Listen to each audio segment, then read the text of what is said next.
Every year, the headlines seem to get louder. 100-year floods are occurring every decade, swallowing entire riverbanks and washing away modern infrastructure in minutes. Witnessing these disasters repeatedly takes a heavy toll. Psychologists now use the term eco-anxiety to describe the specific, modern dread that nature has turned against us. Historical records show these anomalies are part of a predictable, long-term escalation.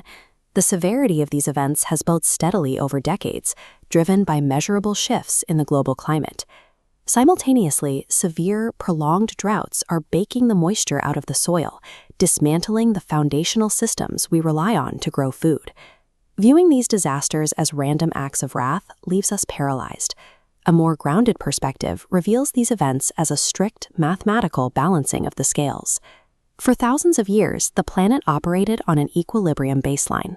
Natural systems perfectly regulated themselves to keep global temperatures stable. That stability unraveled through the blind, rapid accumulation of industrial and chemical expansion over the last century, as societies prioritized immediate growth over long-term balance. The sheer volume of unregulated carbon and toxic byproducts pumped directly into the atmosphere eventually overloaded the system. We added massive physical weight to one side of the scale. The environmental devastation we experience today is the direct result of that weight. It is nature enforcing the unyielding laws of physics to rebalance itself by dispersing trapped energy. This physics lesson offers a specific path forward. If the current crisis is the compounding result of negative actions over time, it can be mitigated through the compounding power of disciplined positive remedies. This diagram shows Earth's automated cooling system. Healthy forest canopies act like giant sponges, pulling heat-trapping gases from the atmosphere. When we remove that canopy, we disable this mechanism. Heat radiates back up, thickening the atmosphere and trapping more energy. The physical scale of this biological loss is staggering. Without root systems and canopies, the land is stripped of its ability to regulate local temperatures or retain water. Tree planting serves as a form of urgent infrastructural repair. During the 1930s, society organized massive labor crews specifically to restore ecosystems and stabilize public lands through large-scale planting projects. Restoring the planet's biological mass is the absolute first step to stabilizing global temperatures. It is the only way to bring the atmospheric math back into balance. Chemical excess actively overwhelms the surface.